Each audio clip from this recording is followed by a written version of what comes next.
presenting the world's greatest mysteries.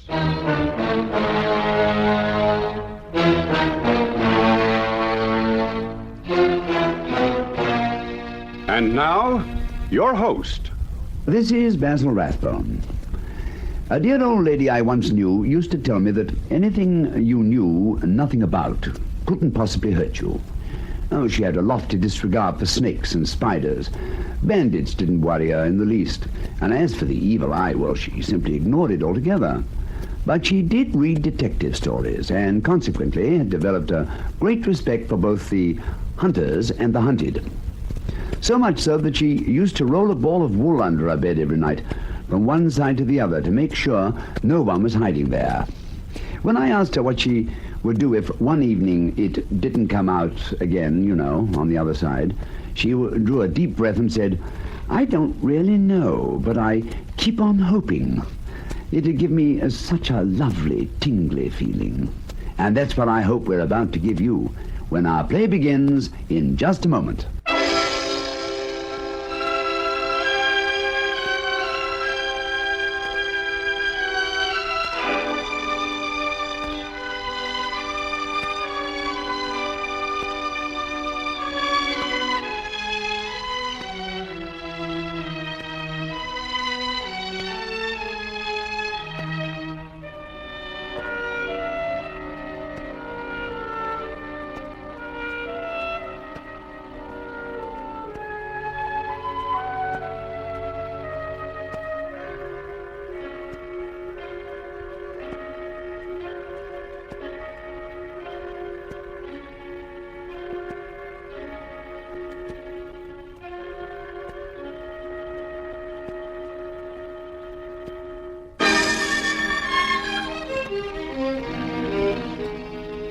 How is the excitement, as you call it, arranged? Of course, I must tell you how the victim, I think that was your word, how the victim is selected each evening. But not only the victim, the other member who is to act for the club and become Death's high priest for the occasion. Oh, good heavens, man, you mean they kill each other? Why, yes. The trouble of committing suicide is removed that way. You mean one of us may be picked this evening to kill one of the others? Why not? We should merely be doing him a service he requires. Would you refuse to oblige a friend?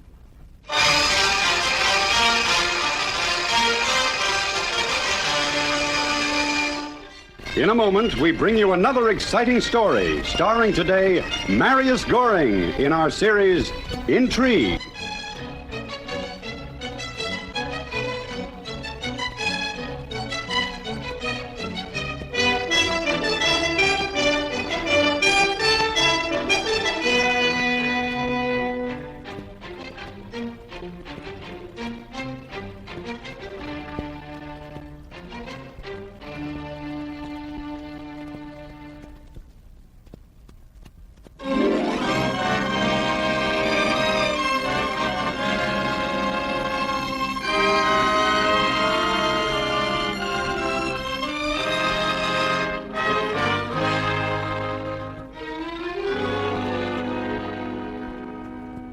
This is the story of a frightening adventure. I do not propose to tell you my name, and after you have heard the story, you will perhaps understand why not. It was an adventure into which I was drawn more by curiosity than anything else. I certainly had no idea at the time of the terrible events in which the adventure would involve me, or of the tragedy in which they would end. This is how it all began. I was sitting with a friend one night in an oyster bar, not far from Leicester Square. What on earth's that fellow doing over there? The one who just came in. He seems to be with those two commissionaires. They've each got a dish of something or other. Yeah. They seem to be offering everyone something to eat. It looks as though we're going to be offered some too. Yeah. You, sir. Will you do me the honor of eating one of these tarts? I can answer for the quality of the pastry. I've eaten 27 of them myself since 5 o'clock. 27? Isn't that rather a lot? A matter of principle, sir. Every time my offer is rejected, I insist on eating the tart myself, so you can be sure there's nothing wrong with it. I'm sure there isn't, but I never accept a gift unless I'm aware of the spirit in which it's offered. Then I shall have to admit that it's offered in a spirit of mockery. Mockery? And whom are you mocking? Oh, I haven't the time to explain my philosophy, sir. I'm simply distributing cream tarts. But I certainly include myself, if anyone is to appear ridiculous. You do? Oh, yes, indeed. So will you oblige me by helping yourself? Otherwise, I shall have to eat my 28th, and I've really had more than enough. All right, then we'll help you out, on one condition. If my friend and I both eat your tarts, you must join us for supper. To this suggestion, the young man agreed. And as there was obviously a story behind all this nonsense, my friend and I were anxious to hear it. We chose a little French restaurant in Soho, ordered a private room, but over the dessert we persuaded him to begin his explanation.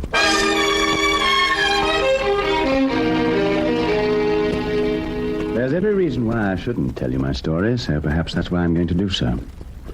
I come from quite a respectable family. I started life with quite a reasonable fortune. I went in for all the usual ways of getting rid of it. Good living, gambling, love affairs, all the rest of it. In fact, I thought myself quite a man of the world. I've had a lot of amusing adventures. I even fought a duel when I was in Paris. By the time I began to come to my senses, I had very little fortune left, and promptly fell in love. As I had nothing left to offer the lady, I came to the sad conclusion that there was really nothing very much left to live for. I got rid of all the money I had left, down to the last £80, which left me just £40 to get rid of during the course of today. £40? What happened to the other 40? That went for a very particular purpose. Well, I've spent a very amusing day getting rid of my last few pounds on the cream tarts over which we met. In short, I wanted to close a foolish life in a particularly foolish manner, which you must admit I did. I shouldn't deny that. What happens next? Oh, I'm not complaining. And at least I'm not a coward. I've lived my life and enjoyed it. So now I simply have to get rid of it. Get rid of it? You mean kill yourself? Who hasn't often thought of doing that? You know, it's a curious coincidence that out of the whole of London you went and picked on a couple of people in much the same position as yourself. What? You mean you're ruined, too? Well, near enough. Just to get rid of any slight disparity, let's put £5 here on the table to cover the bill and have you a match. Thank you. And burn the rest. Like that. What the devil are you doing? Don't be an utter fool. Aren't we all? Good heavens. Haven't you got any money left at all now? Well, why didn't you keep your £40? £40? Why on earth £40? £40 would have been enough. But without that, no admission. They're very strict about the rules. A fine business when you can't even die without money. I think you'd better explain yourself. Do I have to? If you haven't the £40, what's the point? I happen to have enough for both of us, if we really need it. Very well, but you're not fooling me. You are as desperate as I am. Like you, we've had enough of life. Sooner or later, alone or together, we're prepared to put an end to it. Now that we've met with you, and since you seem to be in a hurry, well, we can make it tonight just as easily. Why not all three of us together? And does that go for you as well? Certainly. Provided you've something in mind. And you really can put up the £80 between you? I think so. 10, 20, 40, 60, £80 and a few left over. Oh, you can forget about the rest. £40 each is the entrance fee. The entrance fee? Entrance fee to what? To the Suicide Club.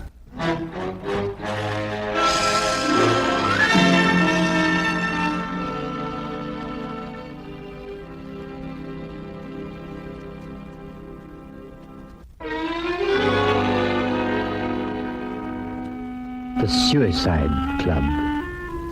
Even the name of it made my flesh creep. But when this amiable young man went on to explain himself a bit further, I could scarcely believe that he wasn't joking. This, he said, is an age of convenience, and there is only one convenience lacking to civilized living and modern comfort, a decent, easy way to quit the stage, the back stairs way to liberty, or as he liked to call it, death's private door. And that, he carefully explained to us, had now been supplied by the Suicide Club. Just how it's managed or who started the club, I don't exactly know. What I do know, I'm under the strongest oath not to divulge. But I can say this. If you are really tired of life, both of you, I'll take you to a meeting of the club, and if not tonight, at least sometime within the week, you'll quietly cease to live. But are you serious? It sounds like some rather feeble joke. Oh, no. It's certainly not a joke. I'm in very good earnest. And you say that you are a member of this club? Yes, I paid my subscription today. I shall be going there in, what time is it? In half an hour. You've just got half an hour to make up your minds whether you're coming with me or not. I'll be back for your decision in half an hour, gentlemen.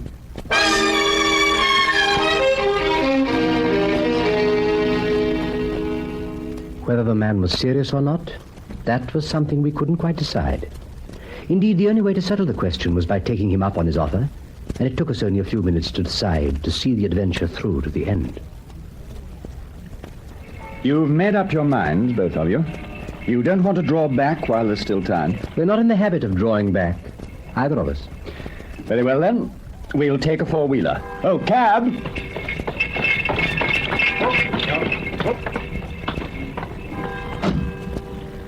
Well, gentlemen, in the circumstances, you'll appreciate that a certain amount of secrecy is called for until you're actually enrolled in the club. You'll forgive me if I take the precaution of blindfolding you both. Is that necessary? Yes, I'm afraid it is. You see, gentlemen, this is not a joke. Our journey took us to a part of the city with which I was not familiar. In fact, I had absolutely no sense of our direction, except that it was east, and the journey was a lengthy one. The cab stopped at last in a dark street, and the young man paid it off. He took the bandages off our eyes and invited us to follow him down an alleyway. He knocked at a door. The door was opened, and we were ushered into an entrance hall. The young man left us for a few minutes. Voices were heard, and at last an inner door was opened, and we found ourselves in the presence of the president of the club. Sit down, gentlemen. I'm told you wish to see me. We wish to join your club, sir. Suicide Club. May I ask your reasons? My friend here was a colonel till he was cashiered for cheating at cards. Oh. And yourself? Sheer laziness. Laziness? Hang it. You must have a better reason than that. Why should I have? I've lost all my money. I can't be bothered to make any more. If I wasn't so experienced in these things, I should probably turn you both away. As it is, I happen to know that suicide is almost always committed for the most frivolous reasons. Very well, then. If you're both prepared to take the oath in the manner prescribed, you will be accepted as members. The oath, I need hardly add, is an oath of secrecy. We are careful to make it binding in the very highest degree. When you've taken that oath, if you're willing to do so, then you will be enrolled forthwith as members of the Suicide Club. How long will that membership last? That remains to be seen, gentlemen. But I don't expect you'll be kept waiting very long.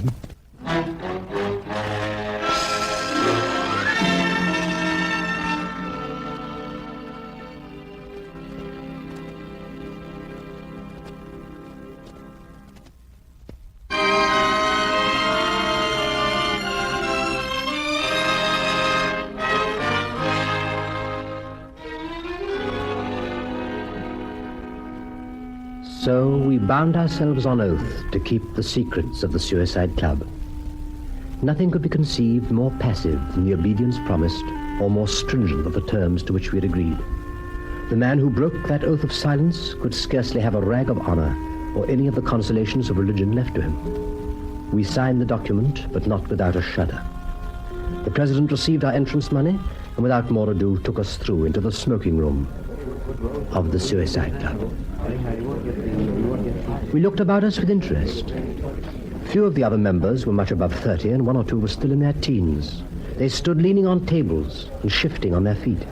Many of them were smoking nervously. Others had let their cigars go out. Some talked well, but the conversation of others was plainly the result of nervous tension.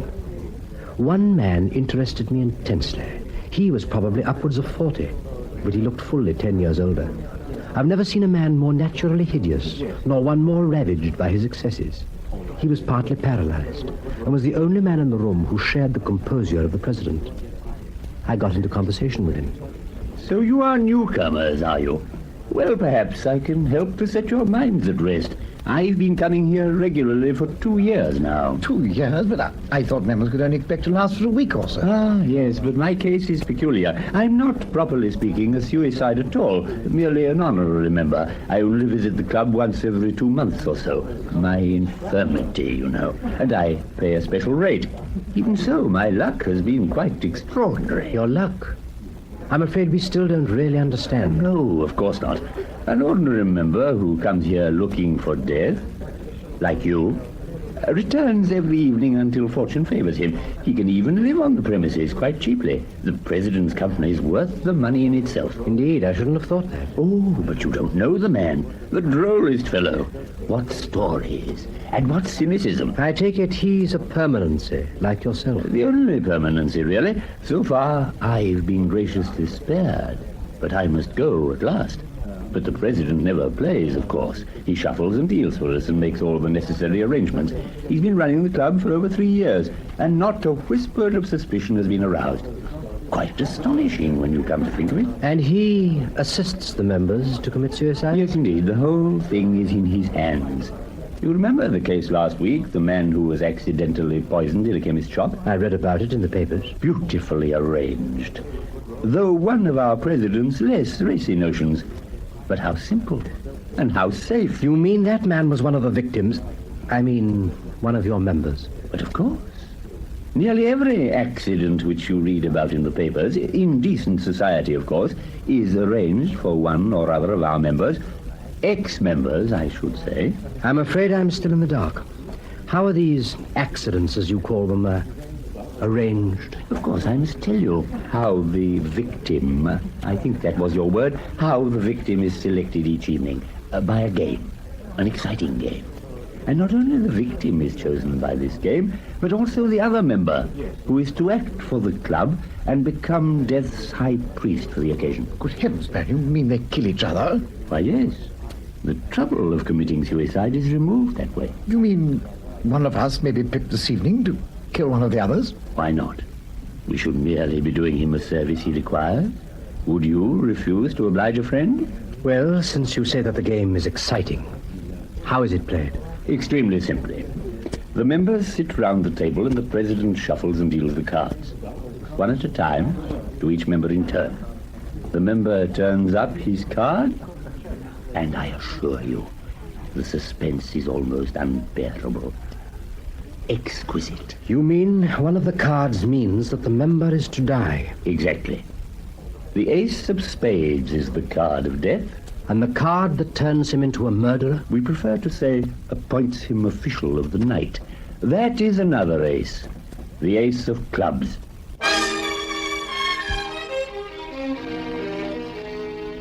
Now I could understand, only too clearly, the nervous tension on all sides.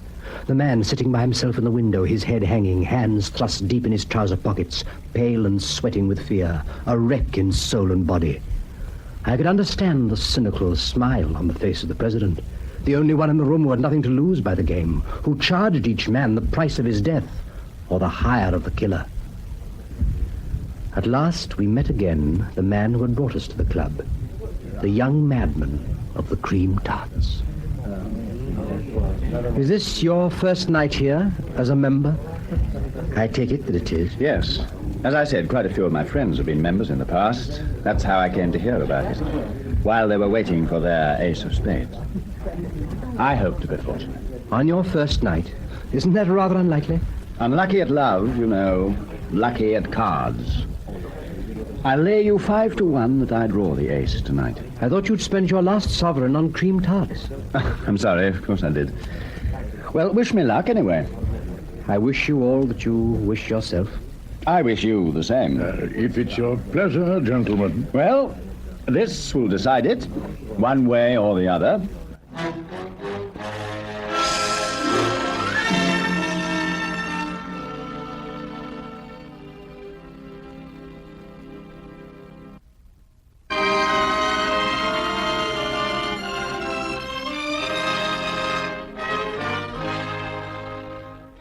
A pair of folding doors had been thrown open, and the whole roomful of men began to pass into the next room. The gaming room itself was similar in every way to the one we had left. except for the furniture. The center of the room was occupied by a long green table, at the head of which the president seated himself. In front of him was a pack of cards, which he began to shuffle and cut with careful deliberation. 13 members sat down at the table, my friend and I between the young man and the semi-paralyzed honorary member. Very well, gentlemen. For the benefit of our new members, each of you must declare the card that's been dealt to him before I deal a card to his neighbor. Is that understood? Certainly. Very well, then. I will begin to deal. 2 of hearts. Knave of spades. 10 of hearts. Queen of hearts. 3 of clubs. 8 of diamonds. 7 of clubs. Knave of diamonds. Ace of hearts. No. No. I must ask you to declare your card, sir.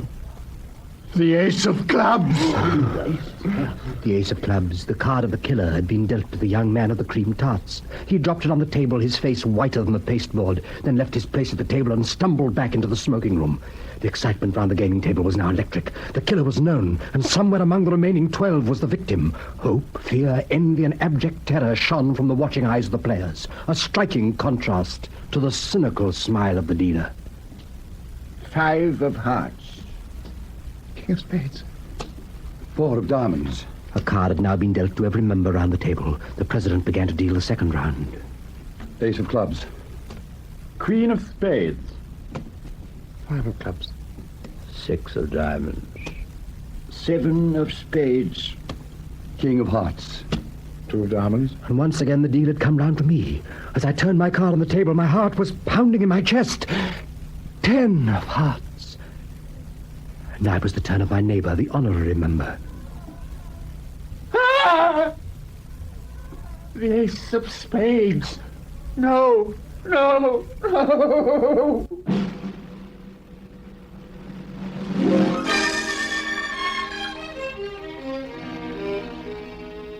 The game for that night was at an end.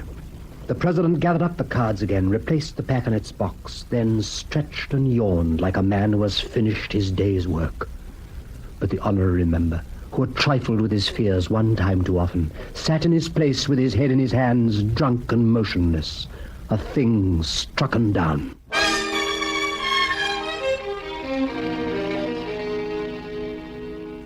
My friend and I made our escape as quickly as we could. After some rapid walking, we hailed a hansom cab which took us back to our homes and back to some degree of sanity. Next morning, my friend came round to call on me after breakfast. Well, have you seen it? In this morning's paper? No, what? I haven't looked at the papers yet. Then read this. Double tragedy in London Square. Death fall from window. Read it. Brompton Square was the scene early this morning of a double tragedy. Mr. Bartholomew Malthus, well known in social circles, and Sir Andrew Flann were killed in a fall from the 4th floor window of the former's town residence. On emerging from the lift, it is thought that Mr. Malthus must have been seized with an attack of giddiness, which caused Sir Andrew to lead him to an open window at the end of the corridor. It is thought that one of the gentlemen must then have stumbled, and that the other, in trying to save him, was dragged through the window in his turn. The bodies were found in an area by a constable on his early morning round. The honorary member, the gentleman of the cream tarts. So he died after all. Was it murder and suicide, or murder and accidental death? I wonder. Or whatever it was, the world can spare them, both of them. Yes, and the only thing lacking to make it poetic justice. You mean the president? Yes, the president of the Suicide Club.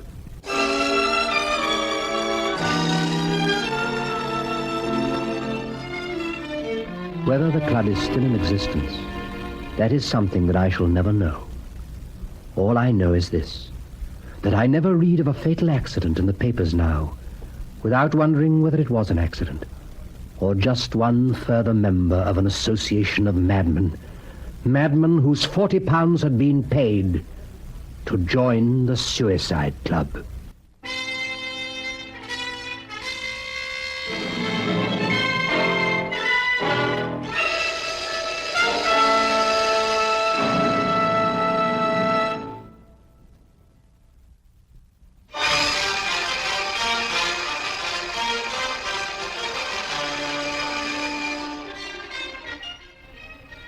You have been listening to another exciting story starring today Marius Goring in our series Intrigue.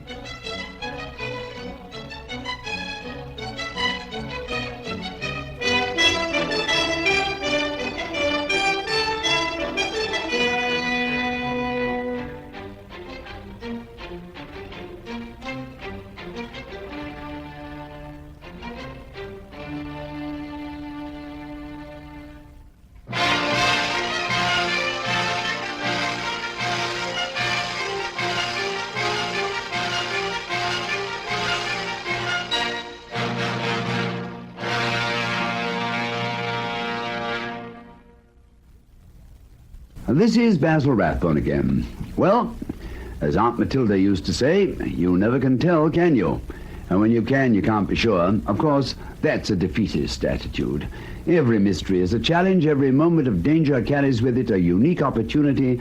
And even fear itself is something which I personally wouldn't like to be without. But don't misunderstand me. I only like it in regular doses, every time we meet to explore another of the world's greatest mysteries.